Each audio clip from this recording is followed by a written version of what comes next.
अस्सलाम वालेकुम नाजरीन, आप देख रहे हैं नया पाकिस्तान और मैं हूं शहजाद इकबाल।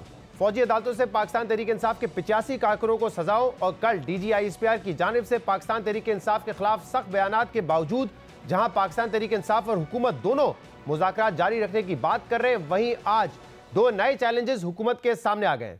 क्योंकि आज एक तरफ हुकूमत के सीनियर वजीर ख्वाजा आसिफ ने पाकिस्तान तहरीक इंसाफ से मुज़ाकरात पर सवालात उठा दिए हैं, तो दूसरी तरफ आज ही हुकूमत के अहम इत्तेहादी जमात पाकिस्तान पीपल्स पार्टी के चेयरमैन बिलावल भुट्टो जरदारी ने एक बार फिर हुकूमत के खिलाफ महाज खोल दिया है। यानी नून लीग की इत्तेहादी हुकूमत, जिससे पहले ही अमरीका के दबाव, पाकिस्तान तहरीक इंसाफ की ऑपोजिशन और दहशतगर्दी की नई लहर जैसी मुश्किलात का सामना है, वहीं अब हुकूमत को अपने सबसे अहम इत्तेहादी जमात, जिसके बगैर हुकूमत का खड़ा रहना मुमकिन नहीं है, उसकी जानिब से सख्त मुखालफत का सामना है। क्योंकि आज chairman people's party Bilawal Bhutto Zardari ने हुकूमत पर एक बार फिर यकतरफा फैसले करने, तरक्याती मंसूबों की फंडिंग के वादे से पीछे हटने, इंटरनेट रफ्तार में कमी और बिलखसूस नहरें निकालने के फैसले पर आड़े हाथों ले लिया है। बिलावल भुट्टो जरदारी ने नौडेरो में प्रेस कॉन्फ्रेंस में नून लीग की सियासत पर तनकीद करते हुए कहा है कि उनकी सियासत मोटरवे से शुरू होती है और मेट्रो पर ख़त्म हो जाती है। हुकूमत समझती है कि उनके पास 2/3 अक्सरियत है, इसलिए उन्हें किसी से कुछ पूछने की ज़रूरत नहीं है। बिलावल भुट्टो ने नहरें निकालने के फैसले पर कहा कि यह फैसला भी कालाबाग की तरह यकतरफा फैसला है जो नाकाम होगा।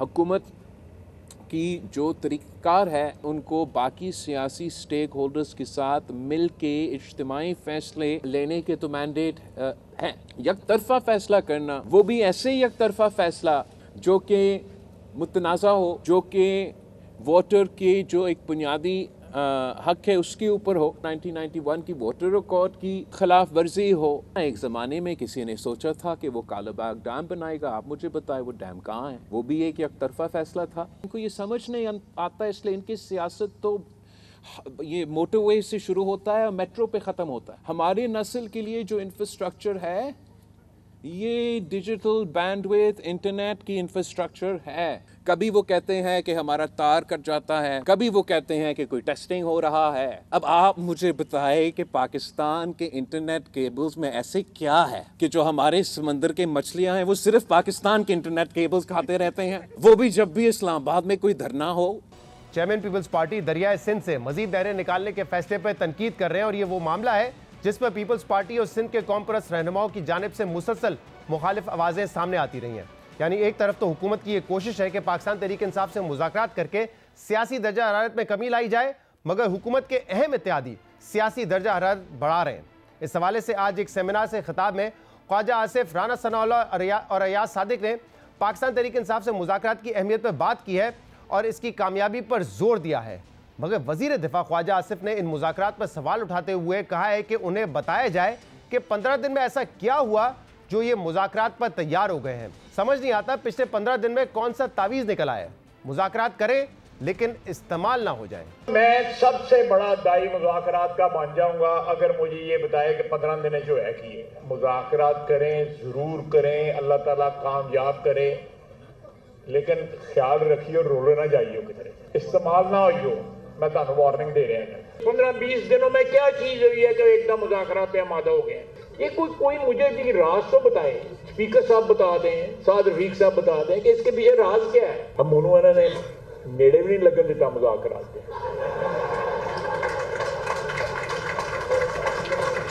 खुदा की कसम मेरे को पूछा भी नहीं है। ख्वाजा आसिफ पाकिस्तान तहरीक इंसाफ से मुज़ाकरात पर अपनी हुकूमत को मोहतात रहने का मशवरा दे रहे हैं, जबकि दूसरी तरफ हुकूमती मुज़ाकराती कमेटी के रुकन राना सनाउल्लाह ने कहा है कि हम खलूस दिल से मुज़ाकरात की कामयाबी चाहते हैं। अगर मुज़ाकरात में इमरान खान, नवाज शरीफ और आसिफ अली जरदारी भी शामिल हो और सबकी सोच नवाज शरीफ वाली हो तो 70 सालों का बहरान 70 दिनों में ख़त्म हो जाएगा। ख्वाजा साद रफीक साहब ने 7 नाम लिए, बड़े मोतबर नाम हैं, लेकिन इसमें अगर 3 नाम और शामिल कर लिए जाए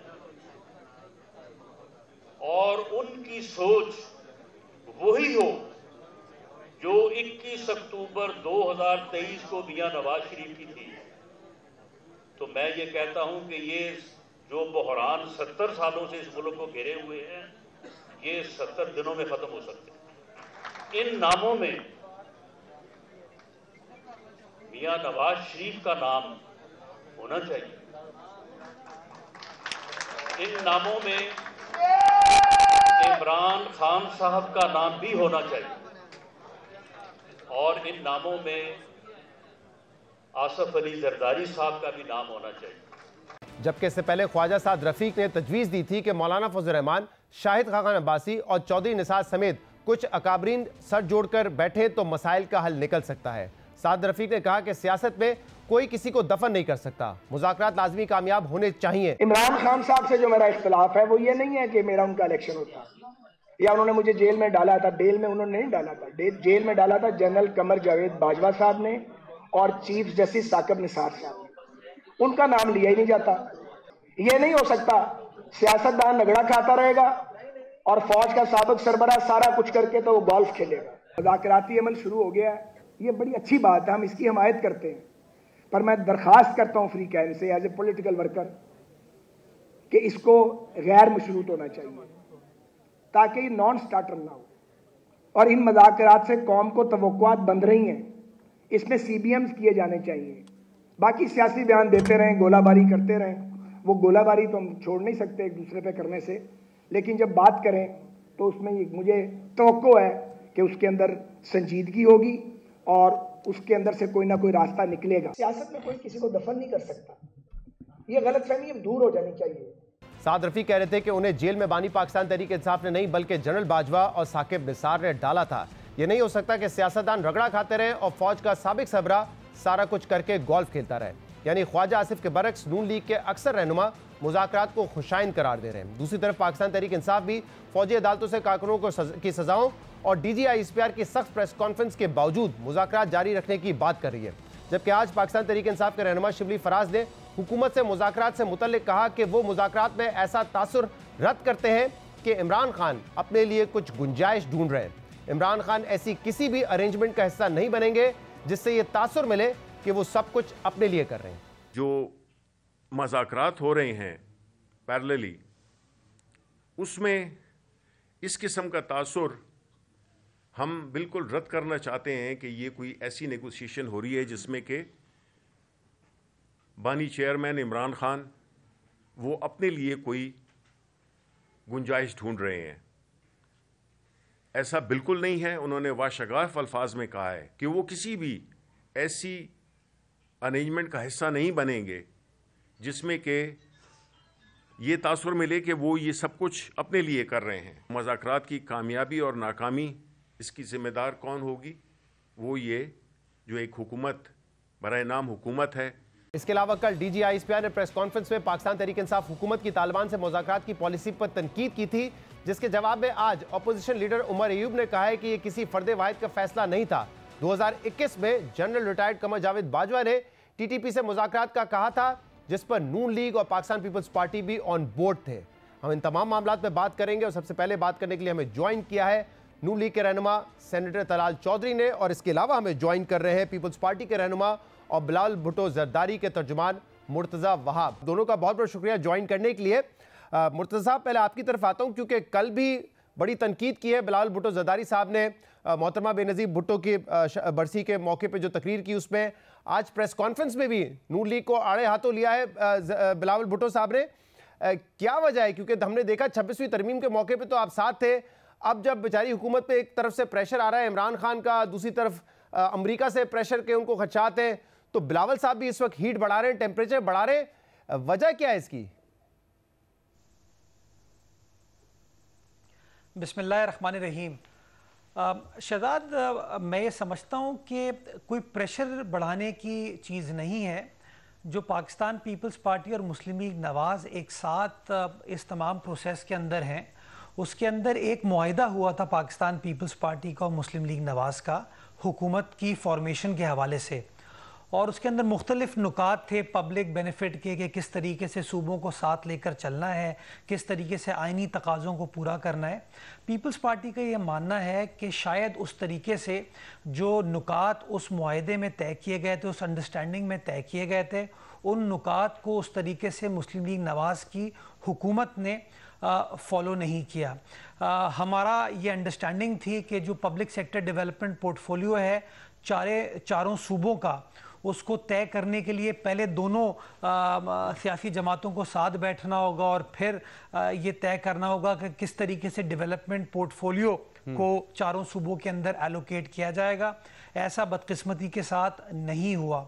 सिमिलरली पीपल्स पार्टी चूँकि सूबाई सिंध के अंदर और बलूचिस्तान के अंदर हुकूमत में है, हमारा मुआहदा ये भी था कि जो यहाँ पे 2022 के सैलाब में, फ्लड्स में जो नुकसानात हुए थे, उसके अंदर जो बिलावल साहब का एजेंडा है लोगों को मुफ्त हाउसिंग प्रोवाइड करने की, फ्लड रिहैबिलिटेशन के एम्बिट में रहते हुए, उसके अंदर जो फेडरल गवर्नमेंट को उसको प्रायोरिटी देनी थी, उस तरह की प्रायोरिटी शायद फेडरल गवर्नमेंट की जानिब से नहीं मिली। सिमिलरली जो सूबों के और वफाक के डिस्प्यूट्स होते हैं जिसको हल करने के लिए काउंसिल ऑफ कॉमन इंटरेस्ट जो है, जो कि एक आईनी इदारा है आर्टिकल 153 और 154 के तहत, उसकी हर 3 माह में एक मीटिंग होनी है। 10 माह हो गए शहजाद, अभी तक कोई मीटिंग नहीं हुई। साहब इसलिए पूछ रहा हूं क्योंकि क्या आपकी पार्टी में भी लीडरशिप लेवल पे कोई डिवीजन है? क्योंकि पिछले हफ्ते ही शहबाज शरीफ साहब, वजीर आजम और सदर मुमलिकत आसिफ अली जरदारी साहब की मीटिंग हुई है। दोनों तरफ से कमिटीज भी बनाई गई हैं इश्यूज को रिजॉल्व करने के लिए, लेकिन फिर बिलावल साहब का अचानक एक सख्त तनकीद कर देना और हुकूमत को मैंडेट याद दिलाना कि कोई सेलेक्टेड है, कोई फॉर्म 47 पर है, हमारे पास ऐसा कोई हम पे दब्बा नहीं है, फिर ये कह देना कि आपके पास कोई 2/3 अक्सरियत नहीं कि आप एक तरफा फैसले कर लें। जब कमेटी बन गई थी, 2 बड़े बैठ गए थे, फिर बिलावल साहब ने तनकीद की, तो टेम्परेचर तो बढ़ रहा है ना सियासी। देखिए टेम्परेचर तो हर वक्त बढ़ सकता है और सर्दी के दिनों में तो थोड़ा सा टेम्परेचर होना भी चाहिए, लेकिन समझने की ये ज़रूरत है कि बात की क्या जा रही है। कमेटी फॉर्म हुई, कमेटी की मशावरत भी हुई, मीटिंग्स हुई, लेकिन अभी तक कोई उसके ऊपर अमल दरामद होते हुए नज़र नहीं आई। अगर अमल दरामद करनी है तो मैं समझता हूँ वज़ीर आज़म साहब काउंसिल ऑफ कॉमन इंटरेस्ट का इजलास अगले हफ्ते बुला सकते हैं, मामलात टेकअप हो सकते हैं। अगर पब्लिक सेक्टर डेवलपमेंट पोर्टफोलियो के हवाले से पाकिस्तान पीपल्स पार्टी के खदशात हैं तो प्राइम मिनिस्टर साहब जो है उसको फौरन एडरेस कर सकते हैं। मैंडेट पे भी सवाल उठा रहे हैं कि फॉर्म 47 की हुकूमत है, हम पे ऐसा कोई दब्बा नहीं है। जी। और इस हुकूमत के पास 2/3 नहीं है जो यकतरफा फैसले करते रहे। ये बड़ी इंपॉर्टेंट बात है। अगेन देखें, बिलावल साहब ने कहा कि 2/3 अक्सरियत नहीं है।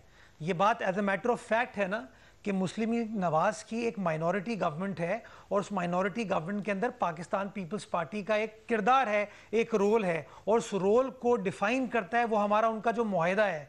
तो अगर वो जो माइनॉरिटी गवर्नमेंट है उस मुआहदे के तहत नहीं चलेगी तो क्या पीपल्स पार्टी अपना पॉइंट ऑफ व्यू कन्वे नहीं करेगी?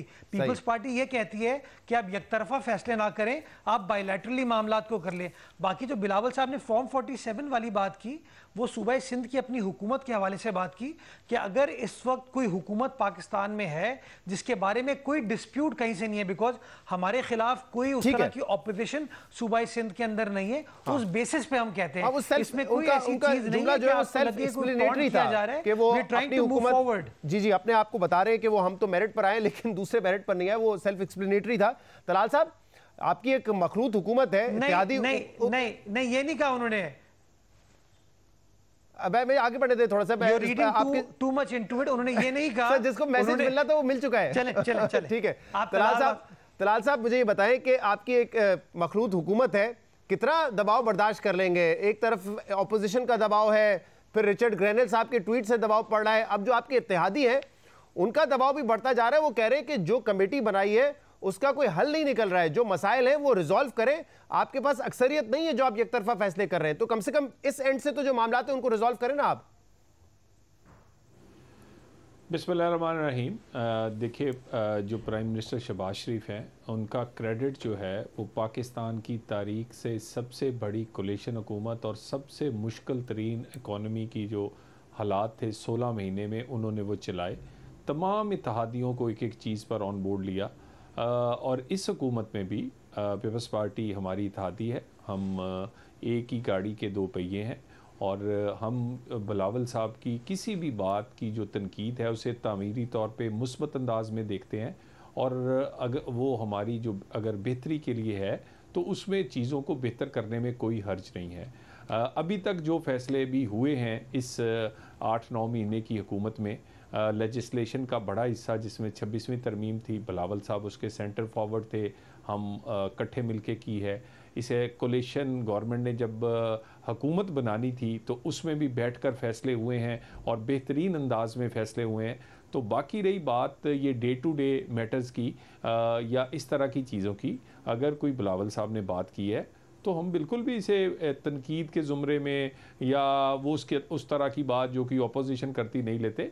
बिल्कुल अगर कोई चीज़ें ठीक होने वाली होंगी करेंगे। लेकिन आप कह रहे हैं कि हम उनकी तनकीद को मुस्बत लेते हैं, लेकिन मुस्बत लेके क्या इग्नोर कर देते हैं? क्योंकि ये मसाइल जो है हर कुछ अरसे बाद सर उठाते हैं।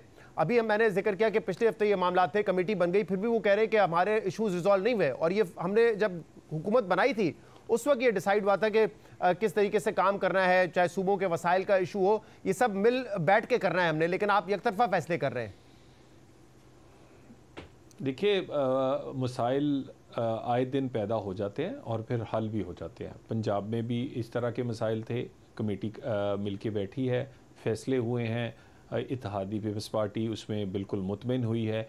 इसी तरह वफाक में भी अगर कोई चीज़ होगी, प्राइम मिनिस्टर शहबाज शरीफ पहला फ़ोन या पहला किसी को अगर एतमाद में लेते हैं किसी भी मामले पे तो वो बिलावल भुट्टो ज़रदारी हैं। और हम अभी भी अगर कोई ऐसी बात होगी उस पर बिल्कुल शहबाज शरीफ साहब और हुकूमत क्लियर है कि 26वीं तरमीम के मामले पे तो आपने खुद कहा कि सेंटर फॉरवर्ड का रोल था बिलावल साहब का, और उस वक्त आपको 2/3 मेजॉरिटी चाहिए थी। उसके बाद जब सर्विसेज चीफ के हवाले से बिल आया तो उस पर तो बिलावल साहब ने भी कहा था कि बिल आखिर वक्त पे आता है और हमसे फिर वोट मांगा जाता है। और मुर्तज़ा साहब ने हमारे शो पर ही इसकी तायद भी की थी कि उसी के बिल के हवाले से उनके रिजर्वेशन थे। लेकिन अब मुझे ज़रा बताइएगा मुर्तज़ा साहब, क्योंकि ये मुझे पता है कि ये एक बहुत सेंसिटिव मामला है, और बिलावल साहब ने कहा कि ये जो कनाल नहर वाला मामला है ये कालाबाग जितना बड़ा इशू है, और जैसे कालाबाग नाकाम हुआ था ये भी नाकाम होगा। अब आप बताइएगा कि इसमें एग्जैक्ट रिजर्वेशन क्या है आप लोगों की, इसके अलावा कि एक तरफा फैसला हो रहा है? देखिए, सबसे बड़ा रिजर्वेशन तो यही है कि एक तरफा फैसले नहीं होने चाहिए। जब हुकूमत है और हुकूमत के अंदर मुख्तलिफ इत्तेहादी हैं, स्टेक होल्डर्स हैं, तो तमाम के तमाम लोग साथ बैठें और कलेक्टिव विजडम के साथ चीज़ों को ऑन बोर्ड लेकर आगे बढ़ा जा सके। मैं तलाल साहब की बात की तायीद करना चाहूँगा, और यही मैं समझता हूँ मुस्बित सोच है कि आप मामलात को कैसे रिजॉल्व कर सकते हैं। और मैं तो दुआ करूँगा कि तलाल साहब जैसे माइंडसेट के लोग उस कमेटी के अंदर शामिल हों हमारे साथ, ताकि इन मामलात को खुशउस्लूबी के साथ हल कर लिया जाए। अब ये जो कनाल का इशू है, मैं आपको शहजाद साहब गुजारिश करूँ कि सूबाई सिंध जो है वो लोअर राइपेरियन पे है। हम जो है जो भी पानी का शॉर्टफॉल होता है उसके जो सबसे बड़े अफेक्टी हैं वो सूबाई सिंध की आवाम है। 1991 का जो वाटर अकॉर्ड था, जब ये साइन किया गया था तब पाकिस्तान पीपल्स पार्टी की हुकूमत नहीं थी सूबाई सिंध के अंदर। हमारे सख्त रिजर्वेशंस थे उस वाटर अकॉर्ड के हवाले से, लेकिन बावजूद उसके उस वाटर अकॉर्ड के तहत भी सूबाई सिंध की आवाम को पानी नहीं मिलता। ग्राउंड रियलिटी ये है। हमारे जो ठट्टा, सजावल, बदीन के डिस्ट्रिक्ट्स हैं वहाँ तक पानी नहीं पहुँच पाता, जिसकी वजह से हमारा फर्टाइल लैंड जो है वो समंदर बोस होता जा रहा है। इस तरह के प्रॉब्लम्स हैं जो हमारी आवाम फेस कर रही है। मैं कराची का मेयर हूँ, मैं कराची के हवाले से आपको गुजारिश करता हूँ कि कराची की पानी की रिक्वायरमेंट 1100 मिलियन गैलन है, और जो हमें वफाक से टोटल पानी एलोकेटेड है वो तकरीबन कोई 650 MJD पानी है। 2016 से सिंध हुकूमत की request council of common interest के अंदर इस हवाले से पेंडिंग है कि कराची शहर को इजाफी पानी आपको एलोकेट करने की ज़रूरत है, because Karachi is the financial commercial capital of Pakistan. लेकिन अभी तक उस दरख्वास्त के ऊपर कोई इस तरह का फैसला नहीं हुआ। हम ये समझते हैं कि इन मामलात को जब तमाम शराकतदार साथ बैठते हैं तो कोई ना कोई मीनिंगफुल कंसल्टेटिव प्रोसेस के बाद कोई सलूशन निकलती है। हम ये चाहते हैं कि जितना ज़्यादा एरिया आप इरिगेट कर पाएंगे उसका फ़ायदा पाकिस्तान को होगा, लेकिन ये नहीं हो सकता कि आप एक एरिया को इरिगेट कर दें और दूसरे एरिया को पानी ना पहुंचे। आपको वाटर रिसाइकलिंग के बारे में भी सोचनी चाहिए। सही, लेकिन मुझे बताइएगा कि कल आसिफ अली ज़रदारी साहब ने जो तकरीर की है मुर्तज़ा साहब, उसमें तो उन्होंने कहा है, उसमें उन्होंने फिर एक रास्ता निकालने की कोशिश की। उन्होंने कहा है कि कोई मसला नहीं है, सिंध के तमाम लोगों को पानी मिलेगा, आपका पानी कहीं नहीं जाएगा, मैं देख लूंगा। तो ये क्या मुराद थी उनकी कि मतलब कनाल बनेगा तब भी जो आप कह रहे हैं कि जिन इलाकों को नहीं मिलता पानी, जहाँ पे इरिगेशन के प्रॉब्लम क्रिएट हो जाएंगे, उनको कनाल बनने के बावजूद पानी मिलेगा, या ये वो कह रहे हैं कि नहीं ये मंसूबा ही नहीं बनेगा और इसलिए पानी आपका कहीं नहीं जाएगा? क्या कहना चाह रहे थे वो? नहीं, देखें, अभी तो कोई इस हवाले से डिफिनेटिव हतमी फैसला नहीं हुआ। पीपल्स पार्टी अपने उसूली मौक़िफ़ के ऊपर कायम है और हम ये समझते हैं, जो बार बार कहा जाता है कि यकतरफा फैसले जब नहीं होंगे और बायलैटरल एंगेजमेंट होगी तो कोई ना कोई out of the box solution निकलेगा। क्योंकि आपने 26वीं आईनी तरमीम में देखा कि बिलावल साहब लगे रहे उस मीनिंगफुल डायलॉग में और आखिर में उस कंसल्टेटिव प्रोसेस का फ़ायदा हुआ और 26वीं तरमीम पास हो गई। हम ये कहते हैं कि बिल्कुल हमें अपनी एग्रीकल्चरल प्रोडक्ट को बढ़ाने की ज़रूरत है, चाहे वो सूबा सिंध हो, बलूचिस्तान हो, पंजाब हो, खैबर पख्तूनख्वा हो, लेकिन नेचुरली आपको पैरामीटर्स तय करने होंगे। आपको जो रिजर्वेशन हैं लोअर राइपेरियन के लोगों के, उन बताइएगा, क्योंकि ये देखिए, ये मैं आपको बता रहा हूँ कि ये टेक्नोलॉजी, ये टॉप लेवल पे एक ऐसा मामला है जो कि समझा जाता है कि एक बड़ा इशू बन सकता है। अब आपकी हुकूमत है, क्यों यकतरफा फैसला कर रहे हैं? उनके अगर रिजर्वेशन है इस हवाले से कि यकतरफा फैसला भी है, पानी के मसाइल पैदा हो जाएंगे बहुत सारे अजला में जहाँ पे काश्त होती है, तो इसको रिजॉल्व क्यों नहीं कर रहे हैं आप? और क्या ये एक ऐसा इशू है जो हुकूमत के दस्तरस से बाहर है? देखिए शहजाद साहब, गुजारिश ये है कि आप इशू बनाना चाह रहे हैं हमारे दोनों के दरमियान, हम इशू बनाना चाह नहीं रहे। और मैं बिल्कुल दोबारा आपको शहजाद साहब कह दूं कि ये वाले जो मामले अगर हम 26वीं तरमीम मिलके कर सकते हैं, अगर हुकूमत बना सकते हैं मिलके और लॉन्ग टर्म एक आपस में चलने की बात कर सकते हैं, तो क्या ख्याल है कि ये छोटे छोटे मसाइल और ये जो डे टू डे अफेयर्स हैं ये हल नहीं हो सकते? बिल्कुल होंगे और करके दिखाएंगे।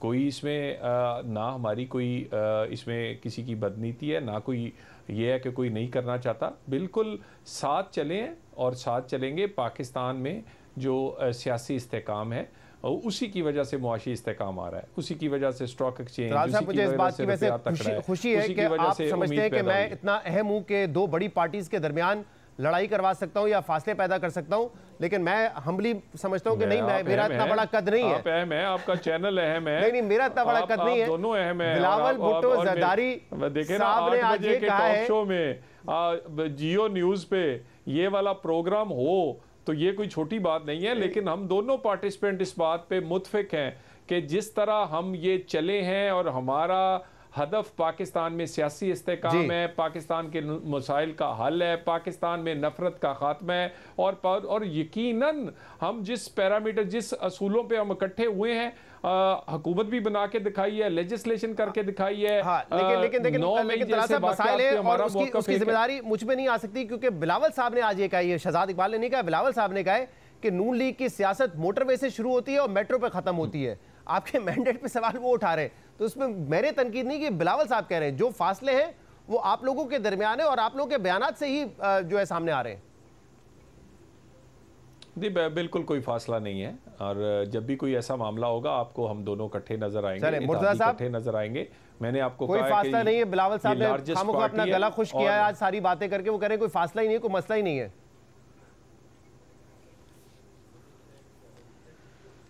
नहीं, ज़हनी सोच का शायद मसला नहीं हो सकता। ज़हनी सोच तो बिल्कुल ये है कि मिलकर साथ चलना है, पॉलिटिकल स्टेबिलिटी लानी है ताकि इकोनॉमिक स्टेबिलिटी आए। और हमारा साथ बैठना जो पिछले 16 माह में बिलावल साहब और शहबाज साहब साथ बैठे, उसका नतीजा आपने देखा कि बड़े मुश्किल हालात से पाकिस्तान निकला है। उसी सोच को आगे लेकर चलने की जरूरत है। और आप समझते हैं कि ऐसे इश्यूज हैं जब इस सोच के साथ आगे बढ़ेंगे जो कि रिजॉल्व हो जाएंगे। मुझे क्विकली, क्योंकि एक और इशू पे बात कर रहे हैं, मेरा ये मानना है हर इशू रिजॉल्व हो सकता है। सही है। इसमें देखिए पॉलिटिकल जब माइंडसेट के साथ आप चलते हैं, एवरीथिंग कैन बी रिजॉल्व। चलिए, ये अच्छी बात है कि सियासी इश्यूज को बातचीत के जरिए हल करना चाहिए और बातचीत के हवाले से। लेकिन तलाल साहब, आपकी पार्टी में ऐसा लग रहा है कि डिवीजन है जो बातचीत पीटीआई से इस वक्त हो रही है, क्योंकि आज राना सरा साहब ने कहा इमरान खान, आसिफ अली जरदारी और नवाज शरीफ को साथ बैठना चाहिए क्योंकि आखिर में मामला उनके पास जाना है। साद रफीक साहब ने भी बड़ी मजबूत बातें की मुज़ाकरात को लेकर, लेकिन ख्वाजा आसिफ साहब बार बार सवाल उठा रहे हैं कि ये 15 दिन में क्या ऐसा हो गया है कि पीटीआई डेस्परेट हो गई है बातचीत करने के लिए, अपनी पार्टी को कह रहे हैं एहतियात से चले, आखिर में ऐसा ना हो कि आप रुल जाए। तो ये क्या मामला है? क्या पार्टी में क्या डिवीजन है किसी सतह पे कि एक सेगमेंट चाहता है कि मुज़ाकरात हो, दूसरा चाहता है कि ना हो? देखिए, मुज़ाकरात तो जो है वो जीत है पाकिस्तान मुस्लिम लीग नून की नहीं, हमारी पूरी इत्तेहादी जमातों की। ये इन्होंने तस्लीम किया है कि ये हुकूमत असली है, ये इन्होंने ये तस्लीम किया है, जो इलेक्शंस का रिज़ल्ट है, इन्होंने तस्लीम किया है कि ये इसको मानते हैं कि हम ये हुकूमत से हम बात करेंगे और ये अपोजिशन में है। और अगली बात जो है, इनकी नीयत देखनी पड़ेगी। ये इसमें कोई शक नहीं है कि 9 मई की जब से चार्जशीट आई है और चार्जशीट जनरल फैज़ के ख़िलाफ़ आई है, और उसके बाद क्या नीयत ये है कि अपने पर होने वाले मुकदमात और 190 मिलियन केसेस के होने वाले फैसले उनसे बचना है, या इनका मकसद है कि पाकिस्तान में दहशतगर्दी और पाकिस्तान में क्या इस बात का इदराक नवाज शरीफ को नहीं है, राना सना को नहीं है, साद रफीक को नहीं है, क्योंकि वो इस बातों को साइड में रख के आगे बढ़ने की बात कर रहे हैं, लेकिन ख्वाजा आसिफ हो, आप हो, मरीम नवाज हो, वो एक मुख्तलिफ बात करती है। इसीलिए मुझे लग रहा है कि कहीं जो टॉप लेवल पे एक शायद कोई डिफरेंस है कि शायद नवाज शरीफ साहब का कैंप चाहता है बातचीत हो, लेकिन जो हुकूमत में इक़्तिदार में है वो चाहते हैं कि नहीं, बातचीत ना करें, जो मामला चल रहा है चलने दें। देखिए शहजाद साहब, मैंने आपसे कहा है बिल्कुल एक ही बात है, हम बड़े क्लियर हैं, हम चाहते हैं पाकिस्तान में सियासी इस्तेकाम मज़ीद आना चाहिए और सूबे को वफाक पे हमलावर होने की बजाय पार्टनर बन के काम करना चाहिए। वहाँ पर दहशतगर्दी का मसला है, कोरम जैसा मसला है, सेहत तालीम का मसला है, मसलन पंजाब में और इसी तरह सिंध में हर दूसरे तीसरे दिन कोई नया प्रोजेक्ट आ रहा है, कोई इफ्तिताह हो रहा है, कोई संगे बुनियाद KPK में नहीं हो रहा। इसी तरह देखिए, ये हम बातचीत करना चाहते हैं दहशतगर्दी पर, इकॉनमी पर, पाकिस्तान के लोगों के मसाइल पर, आम आदमी की ज़िंदगी आसान बनाना के लिए, लेकिन NRO के लिए बातचीत नहीं हो सकती और नहीं होगी। बगावत माफ़ नहीं की जा सकती और बगावत माफ़ नहीं होगी। सो बात ये क्लैरिटी इसमें रखे ना। सही है, ठीक है। एक सवाल जो पाकिस्तान के लोगों के लिए, एक और मामला है मुर्तज़ा साहब, कल बिलावल साहब ने ये कहा कि इस वक्त जो बाहर से प्रेशर आ रहा है, इमरान खान तो एक बहाना है, असल में हमारा जो एटमी प्रोग्राम है वो निशाना है, और इसी किस्म की बातें नून लीग के कुछ रहनुमा भी कर रहे हैं, ख्वाजा आसिफ साहब भी कर रहे हैं। अब मामला ये 2022 में इमरान खान ने एक साइफर को इस्तेमाल किया और कहा कि ये बैरूनी साजिश है जिसके जरिए मेरी हुकूमत गिराई जा रही है, गुलामी हमें नामंजूर है। और उस वक्त बिलावल साहब कहते थे कि हमारी फॉरेन पॉलिसी को बर्बाद करके जा रहे हैं इमरान खान, अमेरिका एक सुपर पावर है, ऐसे बयान नहीं देने चाहिए। ख्वाजा आसिफ ने कहा अमेरिका हमारा वेंटिलेटर है। शहबाज शरीफ साहब वजीर आजम बनने से 2 दिन पहले कह रहे थे बेगर्स कांट बी चूजर्स। अब 2 साल बाद हम ये देख रहे हैं, क्योंकि इमरान खान के हक में बयानात आना शुरू हुए, रिचर्ड ग्रेनेल साहब के खासतौर पे, जो कि कैबिनेट का हिस्सा होंगे ट्रंप की, तो जो सूरत हाल है वो यकसर तब्दील हो चुकी है। अब PTI उसको वेलकम कर रही है, पहले कहते थे गुलामी नामंजूर, लेकिन अब आप लोगों की जमातें, बिलावल साहब अब कह रहे हैं कि ये मसला असल में हमारा एटमी प्रोग्राम है। तो क्या अब आप लोग भी एक नैरेटिव बनाने की कोशिश कर रहे हैं, क्योंकि बिलावल साहब तो पिछले साल अमेरिका होकर आए बतौर वजीर खारजा, ऐसी कोई बात नहीं की। सडनली आपको क्यों लग रहा है कि अगर बयानात इमरान खान के हक में आ रहे हैं तो वो हदफ हमारा एटमी प्रोग्राम है? क्या अब एटमी प्रोग्राम को हमारी फॉरेन पॉलिसी और सियासत के लिए इस्तेमाल किया जाएगा? नहीं शहजाद, मैं समझता हूँ थोड़ी सी अगर आप तहकीक कर लें तो रिचर्ड ग्रेनर साहब का बैकग्राउंड ज़रा देख लीजिए, वो उनका स्पॉन्सर कौन है, वो किस ज़ायनिस्ट लॉबी की सपोर्ट हासिल रही है, और आप सबको पता है कि जो ज़ायनिस्ट लॉबी है उसका नुक्ता नज़र पाकिस्तान की जो एटमी क़ुव्वत है, पाकिस्तान की जो मिज़ाइल टेक्नोलॉजी है उसके बारे में क्या है, ये हम सबको पता है। और मैं समझता हूँ बिलावल साहब के ख़ानदान ने, चाहे वो उनके नाना भुट्टो साहब हों या उनकी वालदा शहीद मोहतरमा बेनज़ीर भुट्टो हों, दोनों ने ये एटमी प्रोग्राम और मिज़ाइल टेक्नोलॉजी के लिए जो कुर्बानियाँ दी हैं, नेचुरली वो उन कुर्बानियों को हम रायगा नहीं जाने देंगे। हम ये समझते हैं कि जो ये ज़ायनिस्ट लॉबी है उसका हमेशा से इंटरेस्ट, हदफ ये रहा है कि किसी न किसी तरीके से पाकिस्तान को कमज़ोर किया जाए। वो नहीं चाहते कि पाकिस्तान के पास ये न्यूक्लियर कैपेबिलिटी हो। आपने कहा है कि रिचर्ड ग्रेनेल का ताल्लुक ज़ायनिस्ट लॉबी से है, उनकी सपोर्ट उनको हासिल है। मैं उम्मीद करता हूं क्योंकि आप एक जिम्मेदार ओहदे पर हैं तो आपके पास इसके शवाहिद भी मौजूद होंगे। दूसरा, जो पाकिस्तान के 4 इदारों पे सैंक्शंस लगे हैं जिनका ताल्लुक था लॉन्ग रेंज मिसाइल से, वो तो बाइडेन एडमिनिस्ट्रेशन ने लगाए, और ये वो बाइडेन एडमिनिस्ट्रेशन है जिस पर इमरान खान ये इल्जाम लगाते थे कि रिजीम चेंज में उनका हाथ था। और बाइडेन एडमिनिस्ट्रेशन वो रिजीम है जो कि इजराइल को इस वक्त मुकम्मल सपोर्ट कर रहा है गजा में। तो फिर ये कैसे 2+2 यहाँ पे बनता है? ये तो मतलब अभी तो ट्रंप हुकूमत नहीं आई, जो फैसले हैं हमारे मिसाइल प्रोग्राम के हवाले से वो तो बाइडेन एडमिनिस्ट्रेशन कर रही है। इलेक्शन शहजाद इलेक्शन तो हो गए ना, और हमारा इशू बाइडेन एडमिनिस्ट्रेशन या ट्रंप एडमिनिस्ट्रेशन से नहीं है, हमारा इशू तो सॉवरेनिटी ऑफ पाकिस्तान के ऊपर है ना, कि पाकिस्तान की सालमियत को कौन डिक्टेट करेगा, कोई रिचर्ड ग्रेनर करेगा या पाकिस्तान का पार्लियामान करेगा, कोई ट्रंप करेगा या पाकिस्तान का वजीर आज़म, पाकिस्तान का सदर मुमलिकत, पाकिस्तान के इदारे करेंगे। तो मुझे तो हैरत ये होती है कि वही खान साहब, वही पीटीआई जो बार बार ये कहते थे कि अमेरिका साजिश करता है और फॉरेन इंटरफेरेंस नहीं होनी चाहिए, वो पाकिस्तान की सालमियत के खिलाफ है, आज वो कह रहे हैं कि नहीं, उनको करना चाहिए और इमरान खान को रिहा कराने के लिए तो यू टर्न बड़ा वाज़ेह है, चीजों पे इंटरवीन लेकिन करना मसला ये है कि तो मुझे लगता है हुकूमत के इत्तेहादी है, पीडीएम में भी थे, उस वक्त ये कहा जाता था, यू टर्न वाज़ेह है उनका नहीं, मैं इसलिए कह रहा हूं क्योंकि उस वक्त ये कहा जाता था कि आईएमएफ का जो प्रोग्राम था स्टैंड बाय, अमेरिका ने वो हमें दिलाने में मदद की है। ये वाला जो प्रोग्राम है उसमें भी अमेरिका को हुकूमत क्रेडिट देती है कि उन्होंने मदद की है। अगर अमेरिका इतना ही खिलाफ है पाकिस्तान के और वो चाहता है पाकिस्तान बर्बाद हो जाए, हमारा न्यूक्लियर प्रोग्राम बर्बाद हो जाए, तो वो आईएमएफ को क्यों कहेगा कि आप इनको इमदाद दें? वो बिल्कुल परे हट जाए, हम तो डिफॉल्ट के मुंह से वैसे ही निकले और हम मुश्किल में फंस जाते हैं। आप गौर से सुन ले, मैंने क्या कहा, अमेरिका के बारे में जिक्र नहीं किया, मैंने ज़ायनिस्ट लॉबी के बारे में बताया। मैंने आपको बताया रिचर्ड ग्रेनर साहब का ताल्लुक किन लोगों से, किन अवामिल से है। अमेरिका पाकिस्तान का स्ट्रेटेजिक पार्टनर 1947 से चला आ रहा है, कायदे आज़म लियाकत अली खान के ज़माने से चला आ रहा है, अप्स एंड डाउन्स रिलेशनशिप में आए हैं, लेकिन उन चीज़ों को हम अगेन इज़्ज़त एहतराम के साथ डील करते हैं। ना हम उनके इंटरनल मामलात में इंटरवीन करते हैं, ना अमेरिका हमारे इंटरनल मामलात में इंटरवीन करता है। बिल्कुल सही है, ऐसे ही होना चाहिए। मैं समझता हूँ कोई दूसरी राय ना माजी में थी, ना आज होनी चाहिए। बहुत बहुत शुक्रिया, बहुत बहुत शुक्रिया। मुर्तज़ा वहाब साहब और तलाल चौधरी साहब हमारे साथ मौजूद थे। प्रोग्राम में एक ब्रेक शामिल करते हैं, इसके बाद हम मजीद बात करेंगे, हमारे साथ रहिएगा।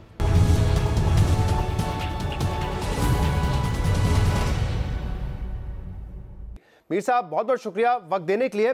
मीर साहब, आपने देखा कि कल डीजीआईएसपीआर ने बड़ी सख्त प्रेस कॉन्फ्रेंस की जिसमें उन्होंने पीटीआई और इमरान खान का नाम लिए बगैर उन पर तनकीद की, सूबाई हुकूमत की गवर्नेंस पे भी सवाल उठाए, और हमने ये भी देखा है कि पिछले चंद दिनों में 85 तहरीक इंसाफ के लोग हैं जिनके खिलाफ मिलिट्री कोर्ट से फैसले आए, लेकिन इसके बावजूद कल भी तहरीक इंसाफ के तमाम अरकान ये कह रहे थे कि जो मुज़ाकरात का सिलसिला है वो डिरेल नहीं होगा, जारी रहेगा।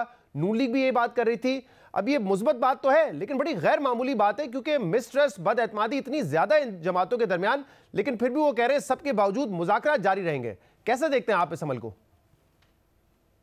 देखें, ये तो तहरीक इंसाफ की जो लीडरशिप इस वक्त बाहर है, यानी कि गिरफ्तार नहीं है, उनको अच्छी तरह पता है कि ये जो मुज़ाकरात शुरू किए गए हैं ये दरअसल डिलेइंग टैक्टिक्स हैं, और मुज़ाकरात शुरू करने का असल मकसद ये है कि कुछ हफ्तों में अमेरिका में डोनाल्ड ट्रंप की हुकूमत बनने वाली है, और इनको खदशा है कि जो डोनाल्ड ट्रंप की हुकूमत है वो मिलिट्री कोर्ट्स के इशू पे, ह्यूमन राइट्स वायलेशंस के इशू पे, इमरान खान साहब की इम्प्रिजनमेंट के इशू पे वो पाकिस्तान से मुतालबा करेंगे जी कि आप पाकिस्तान में जो ह्यूमन राइट्स वायलेशंस हैं इनको ख़त्म करें। तो उसको काउंटर करने के लिए इन्होंने नेगोशिएशन शुरू किए हैं। अब तहरीक इंसाफ वाले जो है वो उनको अच्छी तरह पता है, लेकिन उनका ख्याल है कि अगर हम ये इनको हुकूमत को इंगेज कर लेंगे नेगोशिएशंस में, तो बाद में जब ट्रंप साहब की हुकूमत आएगी तो हमें बड़ी आसानी हो जाएगी कि हम प्रेशर वहां से एक्सर्ट करवाएंगे। लेकिन देखें, ये जो फौरी तौर पर पहले 25 और उसके बाद 60 जो लोग हैं जिनको फौजी अदालतों से सजा मिली है, तो ये नेगोशिएशंस और फौजी अदालतों से सजाएं ये साथ साथ चल नहीं सकती। और रोजाना जो है वो वजीर इत्तलात अताउल्लाह तारड़ साहब मुतालबा करते हैं कि जो 9 मई का मास्टरमाइंड है बानी पीटीआई इमरान खान, उसको भी सजा दी जाए।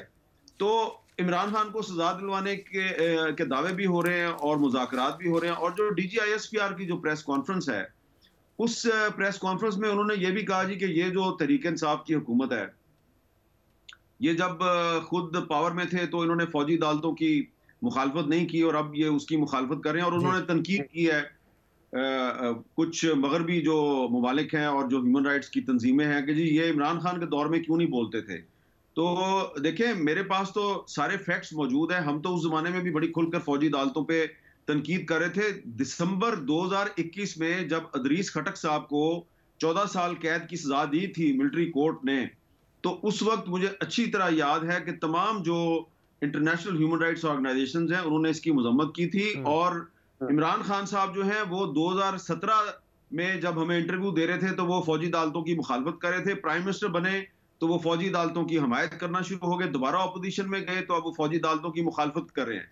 तो आप देख लीजिएगा कि जब ये जो पीडीएम की जो इस वक्त जमातें हैं, ये जब ऑपोजिशन में जाएंगी, क्योंकि इन्होंने हमेशा तो हुकूमत में नहीं रहना, तो ये पछताएंगे, फौजी अदालतें इनके खिलाफ भी इस्तेमाल होंगी। जिस तरह जब में मुखालफत कर रहे थे फौजी 19 और 2020 में फिर उसकी हमायत कर रहे थे और आज मुखालफत कर रहे हैं, तो उनकी अगर पोजीशन चेंज हो रही है तो आप देखें कि पीपल्स पार्टी की भी तो चेंज होगी ना, जो पहले हमेशा फौजी अदालतों की मुखालफत करती थी और अब फौजी अदालतों की हमायत कर रही है। यही कुछ मुस्लिम लीग नून के साथ होगा। मुझे लगता है कि आने वाले वक्त में यही फौजी अदालतें मुस्लिम लीग नून और पीपल्स पार्टी के खिलाफ भी इस्तेमाल होंगी। अच्छा, हामिद भी साहब, आप ये भी कह रहे हैं कि ये लफ्जी जंग और साथ साथ सजाओं का सिलसिला और मुज़ाकरात नेगोशिएशंस ये साथ साथ नहीं चल सकते। इस हवाले से आज जो ख्वाजा रफ़ीक साहब की बरसी का मौका था, उस पर PMLN के कई लीडर्स ने बात किया। वहाँ पे राना सनाउल्लाह तो इस हद तक कह रहे हैं कि जो कमेटी है उसमें आसिफ अली जरदारी, इमरान खान और नवाज शरीफ को साथ बैठ के बातचीत करनी चाहिए, क्योंकि हम जो भी बातचीत करेंगे हमने आखिर में उन्हीं के पास लेके जाना है मामला, तो बेहतर है कि वो बैठ के बात करें। साद रफ़ीक भी यही कह रहे हैं कि कुछ अहम सीनियर रहनुमा है, सियासी रहनुमा, उनको शामिल होना चाहिए और ये मुज़ाकरात का अमल आखिर तक पहुंचना चाहिए। लेकिन ख्वाजा आसिफ साहब जो कि कहते हैं मैं मुज़ाकरात के हक में हूं, लेकिन वो सवाल उठा रहे हैं बार बार, और वो ये बार बार सवाल ये उठाते हैं कि पिछले 15 दिन में ऐसा क्या हुआ है कि जो तहरीक इंसाफ कैपिटल पे हमला करने चाहती थी वो अब हमसे बात करना चाहती है। इमरान खान ने कमेटी बना दी, हमने बनाई नहीं थी, उन्होंने पहल कर दी। तो वो ये बार बार सवाल उठा रहे हैं 15 दिन में ऐसा क्या हुआ है? शक क्या है आपके ख्याल में ख्वाजा आसिफ साहब का? शक वक्त कोई नहीं है। देखें, इससे ये साफ ये पता चलता है कि जो फेडरल कैबिनेट है उसके अंदर यूनानिमिटी नहीं है, उसके अंदर इत्तेफाक राय नहीं है। जो 26 नवंबर को भी जिस दिन पीटीआई वाले जो है वो डी चौक की तरफ आए थे, तो उस दिन भी जो मुज़ाकरात हुए थे, उस दिन के मुज़ाकरात में भी राना सनाउल्लाह साहब का बहुत ही पॉजिटिव किरदार था। और उस दिन जो एक हिच थी वो ये थी कि तहरीक इंसाफ वाले कह रहे थे जी कि आज ही इमरान खान साहब को रहा करें, और वो आज ही जो है वो जाके वहां पे डी चौक में खिताब करेंगे और वहां पे वो खिताब में अपना धरना खत्म करने का ऐलान करेंगे। तो मोहसिन नकवी साहब जो हैं वो इस पे राजी नहीं थे, लेकिन राना सनाउल्लाह साहब कह रहे थे यार इसमें क्या प्रॉब्लम है, ताहिरुल कादरी भी तो आया था ना इस्लामाबाद, तो आपको क्या प्रॉब्लम है? तो देखिए, राना सनाउल्लाह साहब क्योंकि एक पुराने सियासी वर्कर हैं और उन्होंने खुद भी ये सारी सूबतें बर्दाश्त की हुई हैं। वो पहले पीपल्स पार्टी में थे, जिस जमाने में पीपल्स पार्टी जनरल ज़ियाउल हक की फौजी अदालतों की मुखालफत करती थी। फिर वो नून लीग में आए तो नून लीग में भी उन्होंने जनरल परवेज मुशर्रफ का जुल्म सितम बर्दाश्त किया। तो वो एक पॉलिटिकल तरीके से तहरीक इंसाफ को काउंटर करने की स्ट्रेटजी पे यकीन रखते हैं। लेकिन जो मुस्लिम लीग नून है उसमें कुछ ऐसे लोग हैं जिनके बारे में ये ख्याल है कि एक्चुअली वो जो इस्टेब्लिशमेंट है उसकी प्रॉक्सी हैं, वो इस्टेब्लिशमेंट के तर्जुमान हैं। तो इसलिए वो वही बात करते हैं जो कि इस्टेब्लिशमेंट चाहती है कि ऐसे हो। तो जो ख्वाजा साद रफ़ीक हैं और राना सनाउल्लाह साहब हैं, उनको अपनी सियासी हिकमत अमली पे इतना एतमाद है, इतना यकीन है, वो समझते हैं कि अगर तहरीक इंसाफ के साथ मुज़ाकरात किए जाएं और मुज़ाकरात में उनको कोई रिलीफ भी दिया जाए तो उससे कोई फर्क नहीं पड़ता, रिलीफ का इमरान खान को नुकसान होगा। लेकिन एक दूसरा ग्रुप है मुस्लिम लीग नून के अंदर और वो ग्रुप जो है वो इसकी हमायत नहीं करता। तो ये जो ग्रुप है ये क्या नवाज शरीफ और दोबारा शहबाज शरीफ साहब की सतह पर है? क्योंकि सुनने में ये आ रहा है कि साद रफ़ीक साहब हो, राना सनाउल्लाह साहब हो, उनको वो खुद, इनफैक्ट हमने तो खबर भी की थी कि ये कहा गया था कि नवाज शरीफ ऑन बोर्ड है, वो चाहते हैं कि मुज़ाकरात हो। लेकिन क्या आप ये कह रहे हैं कि जो हुकूमती साइड है वो इस वक्त जाहिर सी बात है पावर में, ताकत में है, वो ये चाहते हैं कि नहीं मुज़ाकरात ना हो, जो चल रहा है मामला वैसे ही चलता रहे? देखिए, मुज़ाकरात अगर होते हैं तो अल्टीमेट जो उसका अंजाम क्या होगा, तहरीक इंसाफ का मुतालबा क्या है? तहरीक इंसाफ के दो मुतालबात हैं। पहला मुतालबा यह है कि इमरान खान और उनके जो बाकी सियासी कारकुन गिरफ्तार हैं उनको रहा किया जाए और जुडिशल कमीशन बनाया जाए, और वो ये कहते हैं जी कि हमें हमारा मैंडेट भी वापस दिया जाए। तो अगर मुज़ाकरात शुरू होते हैं तो फिर बात निकलेगी तो दूर तलक जाएगी। इसीलिए आप देखें ना, बहुत सी चीजों को मिक्सअप करने की कोशिश की जा रही है। ये जो इस वक्त हुकूमत है, इस हुकूमत में इतनी इखलाकी जुर्रत होनी चाहिए कि इसके जो मिनिस्टर्स हैं वो अब डंके की चोट पर एक बहुत बड़ी गलत बयानी कर रहे हैं और वो कहते हैं जी कि ये इमरान खान थे जो पाकिस्तान को पता किया है, उन्होंने हजार जो इनके लोग हैं उनको यहाँ पे लाके उनको बसाया। अब देखें, ये इतना बड़ा झूठ है, ये इतनी बड़ी गलत बयानी है। ठीक है कि टीटीपी के साथ जो मुज़ाकरात का अमल है वो इमरान खान के दौर में शुरू हुआ, लेकिन इमरान खान की हुकूमत तो अप्रैल 2022 में खत्म हो गई थी। शहजाद इकबाल साहब, आप जरा फैक्ट्स को सामने रखें जरा। ये अभी 2-3 साल की बात है कि मई 2022 में शहबाज शरीफ साहब प्राइम मिनिस्टर थे और core commander Peshawar general Faiz Hamid को एक डेलीगेशन के साथ काबुल भेजा गया। उन्होंने वहां पर मुज़ाकरात किए, किसके साथ? अफगान तालिबान के साथ नहीं किए, उन्होंने टीटीपी के लोगों से वहां पे मुज़ाकरात किए। फिर वो वापस आए तो टीटीपी ने सीज फायर का ऐलान किया। मई 2022 में वजीर आजम थे शहबाज शरीफ, वजीर खारजा थे बिलावल भुट्टो जरदारी। अब इसमें थोड़ा सा बिलावल भुट्टो जरदारी साहब का इसमें कुछ उनके तहफ़्फ़ुज़ात थे, लेकिन उन्होंने खुलकर उसका इजहार नहीं किया और वो खामोशी से मुज़ाकरात चलते रहे। और फिर वो जो सीज फायर था टीटीपी का, सितंबर 2022 तक वो सीज फायर चलता रहा। मैंने इस दौरान में आपने सर वॉशिंगटन पोस्ट में जुलाई 2022 में आर्टिकल लिखा था कि क्यों टीटीपी के साथ नेगोशिएट करना एक बहुत ही टेरेबल पॉलिसी साबित होगी। जी, ये मैंने वॉशिंगटन पोस्ट में भी लिखा और मैंने और भी पाकिस्तान के अंदर जहां पे मेरी कैपेसिटी थी मैंने बात की।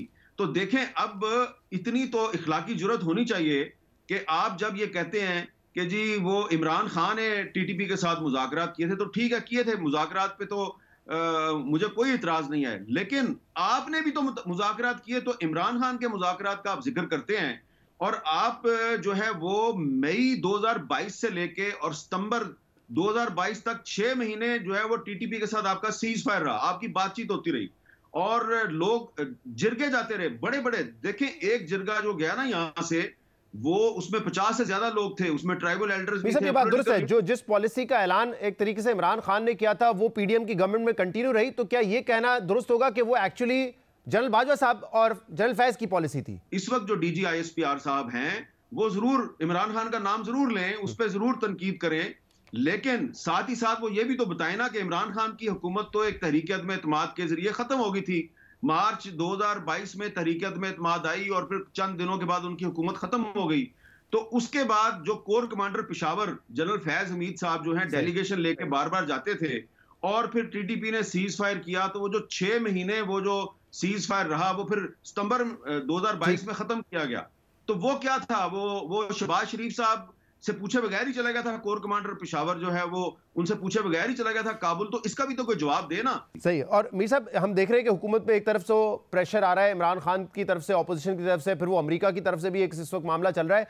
लेकिन आज बिलावल भुट्टो साहब ने टेम्परेचर बढ़ा दिया है। कुछ दिन से पीपल्स पार्टी इंटरनेट के स्लो डाउन होने पर तनकीद कर रही थी, लेकिन आज बिलावल साहब ने उनकी कारकर्दगी पर, उनके मैंडेट पर सवाल उठाया है। उन्होंने फिर यह भी कहा है कि जो नहरों वाला मामला है वो एक काला बाग डैम की तरह का एक मंसूबा है। तो ये जो इस वक्त तनकीद कर रहे हैं बिलावल साहब, क्या हुकूमत को इसको संजीदा लेना चाहिए या हुकूमत को पता है कि देखिए जब वक्त आएगा 26वीं तरमीम की तरह तो पीपल्स पार्टी हमारे साथ ही खड़ी होगी? देखिए,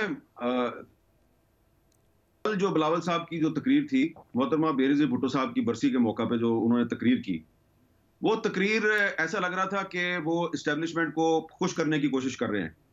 और उसके बाद फिर आज जो है उन्होंने जो तकरीर की है उसमें ऐसा लग रहा है कि वो मुस्लिम लीग नून पे तनकीद करके तो बैलेंस करने की कोशिश कर रहे हैं। तो इस वक्त पीपल्स पार्टी जो है वो काफी मुश्किल में है। पीपल्स पार्टी जो है उसके एक अहम रहनुमा जो है वो सदर पाकिस्तान है। पीपल्स पार्टी जो है वो स्पीकर की उसकी चेयरमैन सेनेट की सीट पे भी बैठी हुई है। पीपल्स पार्टी जो है वो 2 सूबों की गवर्नर भी बन के बैठी हुई है। तो एक तरफ पीपल्स पार्टी जो है वो हुकूमत के मजे ले रही है, दूसरी तरफ पीपल्स पार्टी का ये ख्याल है कि बहुत ज्यादा सियासी तौर पे उसको नुकसान हो रहा है मुस्लिम लीग नून के साथ, तो वो मुस्लिम लीग नून को क्रिटिसाइज भी करती है। लेकिन अब पाकिस्तान के लोग जो है वो बड़े समझदार हो चुके हैं और उनको अच्छी तरह पता है कि ये सिर्फ प्लेइंग विद गैलरी है। और बिलावल भुट्टो जरदारी साहब जो हैं, जब तक वो उनके वालिद साहब जो हैं वो ऐवान सदर में बैठे हुए हैं और यूसुफ रजा गिलानी साहब जो हैं वो चेयरमैन सेनेट हैं और 2 उनके जो रहनुमा हैं वो 2 सूबों के गवर्नर हाउस में बैठे हुए हैं, तो आम आदमी पीपल्स पार्टी को शहबाज शरीफ साहब का इत्तेहादी समझता है। तो शहबाज शरीफ साहब की हुकूमत पे तनकीद करके बिलावल साहब ये नहीं तासुर दे सकते जनाब के वो बरी ज़ुबान। मीर साहब, दूसरा हम ये देख रहे हैं कि अमेरिका को लेकर अब तमाम सियासी जमातों की पोजीशन बिल्कुल ही तब्दील हो चुकी है। 2022 में हमने देखा इमरान खान ने कहा कि रिजीम चेंज में अमेरिका का हाथ है, उन्होंने कहा गुलामी नामंजूर, और उस वक्त जो दूसरी जमातें थी, पीपल्स पार्टी हो, नून लीग हो, वो कहते थे अमेरिका हमारा वेंटिलेटर है, इमरान खान फॉरेन पॉलिसी को हमारी खराब करके जा रहे हैं। शहबाज शरीफ साहब ने हमारे प्रोग्राम में कहा था बेगर्स कांट बी चूजर्स। लेकिन आज 2 साल बाद हम ये देख रहे हैं कि जब अमेरिका की तरफ से या उनके कुछ ट्रंप एडमिनिस्ट्रेशन के कुछ लोगों की तरफ से इमरान खान के हक में बयान आ रहे हैं, तो पीटीआई तो इसको वेलकम कर रही है, यानी कि उन्होंने तो यू टर्न ले लिया। लेकिन साथ साथ ये दूसरी जमातें अब कह रही है कि असल हदफ इमरान खान नहीं है, असल हदफ हमारा एटमी प्रोग्राम है। तो अब वो जमातें कह रही है कि अमेरिका हमारे एटमी प्रोग्राम के पीछे पड़ गया है। ये तो तमाम सियासी जमातों ने अपनी पोजीशन जो है वो यकसर तब्दील कर ली है। ये दोनों तरफ की जो पॉलिसी है वो हमारी जो नई नस्ल है, यंग जनरेशन है, उसके लिए बहुत ही काबिल अफसोस है। एक तरफ आप इमरान खान साहब को देख लें कि जब उनके खिलाफ तहरीक अदम एतमाद आई तो उन्होंने कहा हम कोई गुलाम है और अमरीकी गुलामी नामंजूर का नारा लगा दिया। कहा जी अमरीका मेरे साजिश कर रहा है। फिर उन्होंने कहा नहीं अमरीका साजिश नहीं कर रहा था, मेरे खिलाफ तो जनरल बाजवा साजिश कर रहा था। और अब जो तहरीक इंसाफ है वो खुल्लम खुल्ला जो अमरीका की हमायत है उसको अपने हक में इस्तेमाल कर रही है। उस वक्त मुस्लिम लीग नून और पीपल्स पार्टी कर रहा, अमरीका बिल्कुल गैर जान, और ये तो जो होम ग्रोन कॉन्स्पिरेसी है और इसमें अमरीका को ये अमरीका को डिफेंड कर रहे थे सारे, ये सारे लोग, शहबाज शरीफ, बिलावल भुट्टो जरदारी, ख्वाजा आसिफ, ये सारे के सारे अमेरिका को डिफेंड कर रहे थे। जैसे ही इन्होंने देखा कि अब वहां पे हुकूमत तब्दील हो रही है और वहां पे रिचर्ड गर्नेल साहब जो हैं वो अब इमरान खान के हक में ट्वीट्स करने शुरू हो गए, तो ये अब अमेरिका पे तनकीद कर रहे हैं। तो सिर्फ मुस्लिम लीग नून का पॉइंट ऑफ व्यू चेंज नहीं हुआ, तहरीक इंसाफ का भी चेंज हुआ। तो इसका क्या मतलब है? इसका मतलब क्या है कि चले इमरान खान को तो आप कहते थे ना यू टर्न खान है जी, तो चले वो तो उसने तो यू टर्न ले लिया, तो आपने क्या लिया? आप जो है ना सिर्फ आपने अमेरिका पे यू टर्न लिया है, अब आप पाकिस्तान के एटमी प्रोग्राम को भी अपनी सियासत के लिए इस्तेमाल करने की कोशिश कर रहे हैं। बल्कि आप ये भी मानने के लिए तैयार नहीं है कि जो टीटीपी के साथ मुज़ाकरात की पॉलिसी इमरान खान ने शुरू की थी आपने खत्म नहीं की, बल्कि आपने उसको आगे चलाने की पूरी कोशिश की, और जब वो नहीं चली तो उसके बाद फिर आपने सारा ब्लेम इमरान खान पर डालना शुरू किया। बहुत बहुत शुक्रिया, बहुत बहुत शुक्रिया। सीनियर सहाफ़ी और तजज़ियाकार हामिद मीर साहब हमारे साथ मौजूद थे। प्रोग्राम में एक ब्रेक शामिल करते हैं, मजीद बात करेंगे सिरदार।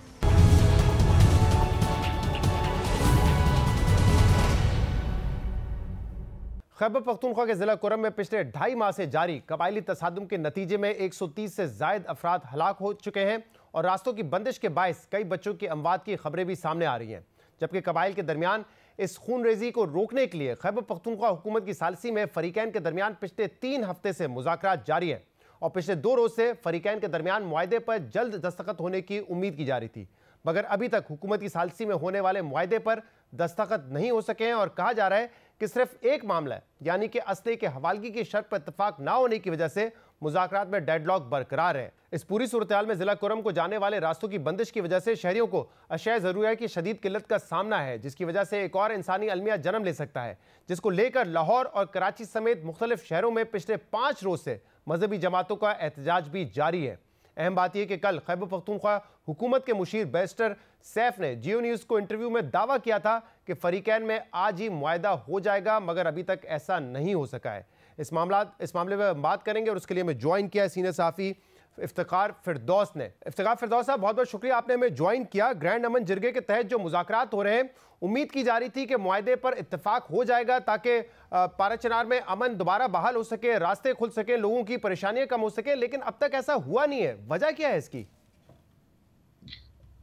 शहजाद साहब, जो ग्रैंड जिरगा है ऑब्वियसली उसमें कई अदवार जो है वो जिरगे के गुजर चुके हैं और उसमें डेडलॉक जो है बरकरार है। जो ड्राफ्ट पेश किया गया था दोनों मुतहारिब कबाइल को, जिसकी एक कॉपी जो है वो मौसूल हुई है, और जो कमिश्नर जो कोहाट हैं उसको जो है वो लीड कर रहे हैं, उनके मुताबिक जो डेडलॉक है वो 3 वजूहात पर जो है वो बना है। एक उसकी वजह यह है कि जो असलाहा है वो एक फरीक ने कहा है कि हम बगैर किसी शराइत के जो है वो जमा कर देंगे, दूसरे फरीक ने कहा है कि इसके लिए एक जॉइंट कमीशन बनाया जाए कि कौन सा जमा करना चाहिए और कौन सा नहीं जमा करना चाहिए।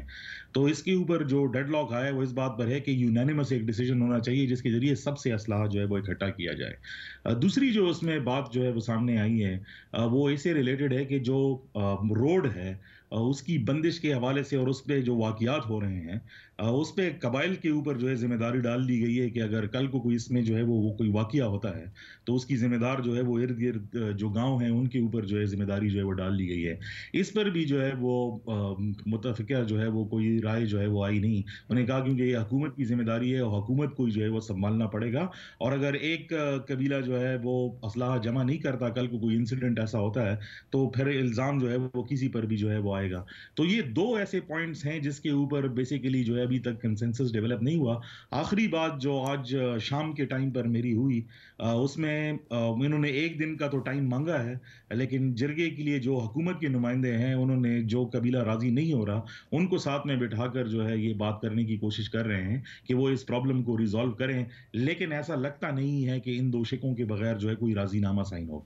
सही। और इफ्तिखार साहब ये भी बताइएगा कि इस वक्त जो सूरत हाल वो क्या है, क्योंकि हमने ये खबरें देखी हैं, एक तो जो जानी नुकसान हुआ है वो तो हमारे सामने 130 अफराद से ज़्यादा हलाकतें हो चुकी हैं पिछले दिनों में, लेकिन बच्चों की अमवात के हवाले से जो खबरें आ रही थी और चेयरमैन तहसील ने खुद ये कहा कि 100 से ज़्यादा बच्चे जो हैं वहाँ पे वो जहाँ भाग हुए हैं, लेकिन हुकूमत इस बात से इनकारी है। असल हक़ाइक़ क्या है? देखिए, हलाकतें तो हुई हैं, इसमें तो कोई शक नहीं है, और जो आई विटनेसेस हैं और जो लोकल्स हैं उनकी टेस्टिमनीज बाकायदा मौजूद हैं कि जिसमें सिर्फ बच्चों की नहीं बल्कि लोगों की हलाकतें भी हुई हैं, और इस वजह से जो है वो हुई हैं कि वहाँ पर हॉस्पिटल की फैसिलिटीज़ जो है मौजूद नहीं है और रास्ता जो है वो मुकम्मल तौर पे बंद है।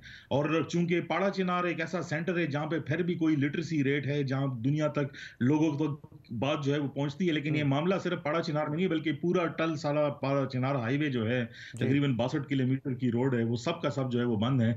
तो कुछ एरिया से तो खबरें आ रही हैं और इसकी तस्दीक भी है। 100 का फिगर शायद कंफर्म नहीं है, लेकिन ये जरूर है कि 50 से ज्यादा जो है वो हलाकतें हुई हैं, और वो किसी लड़ाई वगैरह में नहीं हुई। उसमें मेल नरिशमेंट का एक इशू है, और दूसरा जो सबसे इंपॉर्टेंट है वो ग़िज़ाइयत की कमी के हवाले से जो लोगों को हैजे की एक वबा जो है वहां पर फैली हुई है, वो उसकी वजह से जो है ये प्रॉब्लम्स क्रिएट हो रही है। लेकिन इसके अलावा भी जो प्रॉब्लम है वो ये है कि लोगों के पास राशन खत्म हो चुका है, जितनी भी तरसील की जो है वो तरीकाकार थे वो सब के सब जो है वो बंद हो गए क्योंकि फ्यूल नहीं है और पैसे भी नहीं है, क्योंकि ATMs और बैंक्स जो है वो भी तकरीबन कोई 80 दिन हो गए कि बंद है।